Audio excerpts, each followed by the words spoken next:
Why only Norway reaches the Arctic.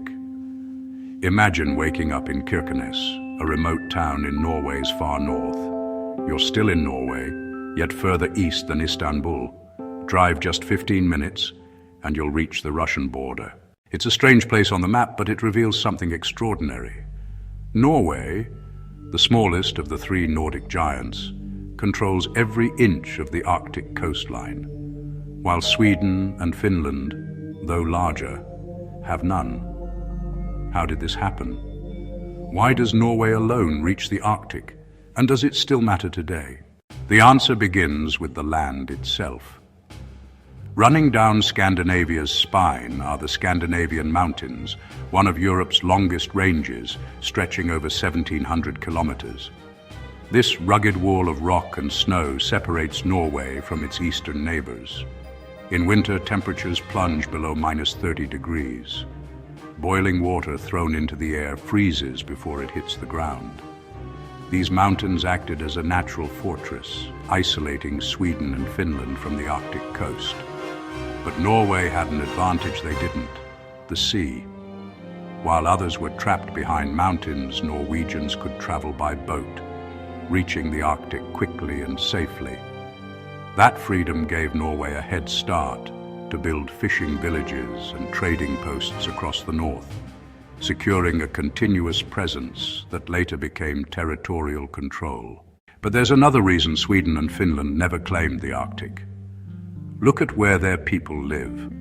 Over 90% of Swedes and nearly all Finns live in the south or center of their countries.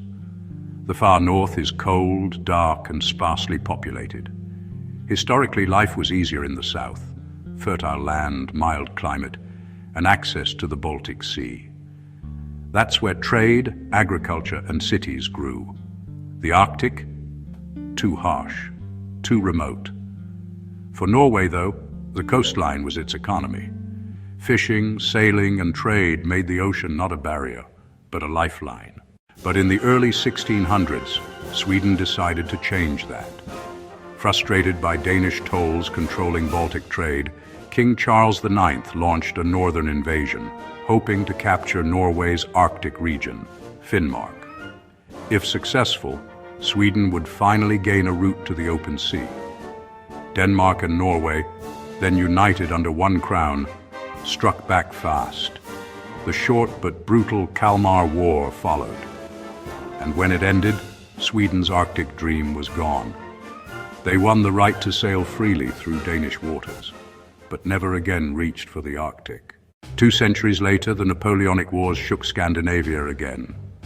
Sweden allied with Britain, Denmark and Norway sided with France. When Napoleon fell, Denmark paid the price, forced to hand Norway to Sweden. But the Norwegians rebelled.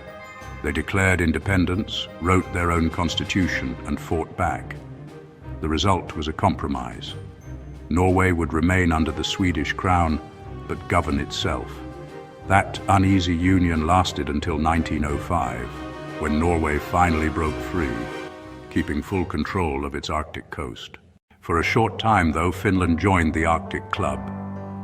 When Finland gained independence from Russia in 1917, the Treaty of Tartu granted it a narrow slice of Arctic coastline called Petsamo. It gave Finland a year-round, ice-free port and valuable nickel mines. The country poured resources into developing the region, building roads and shipping routes.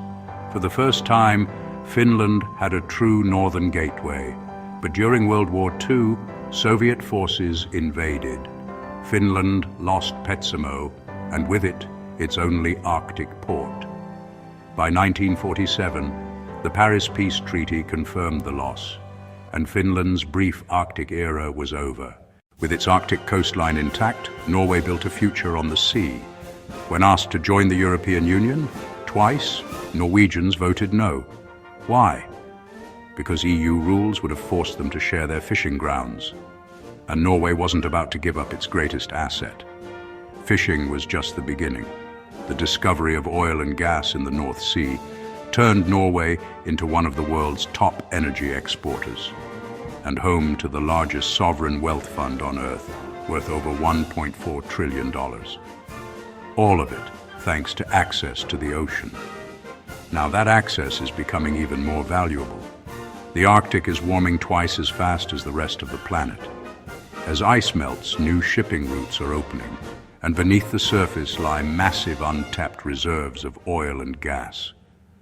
The Northeast Passage along Russia's coast could cut travel between Europe and Asia by 40%. And Norway, already an Arctic Council member, sits at the center of it all, with ports, ships, and experience ready to lead. Sweden and Finland can only watch from the sidelines, close but not coastal. But there's another layer to Norway's Arctic control: the Sami people.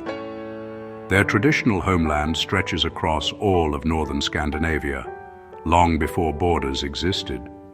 Today, expanding industry, oil drilling and shipping threaten parts of their ancestral lands.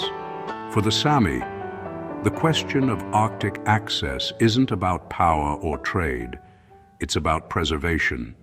What if history had gone differently? If Sweden had captured Finnmark in 1611, or if Finland had kept Petsamo after the war, both nations might now control parts of the Barents Sea and its riches. Their influence in Europe, and even NATO, could have been far greater. But history chose Norway. The mountains that once isolated it became a shield. The coastline that once looked harsh became a gateway to prosperity. From medieval wars to modern oil rigs, one truth has defined the North. Access to the sea means power. Norway's Arctic advantage began as geography, but in a changing world, it's becoming destiny. As melting ice opens new routes and resources, Norway stands where land meets the future, a reminder that in Scandinavia, as in history, geography always wins.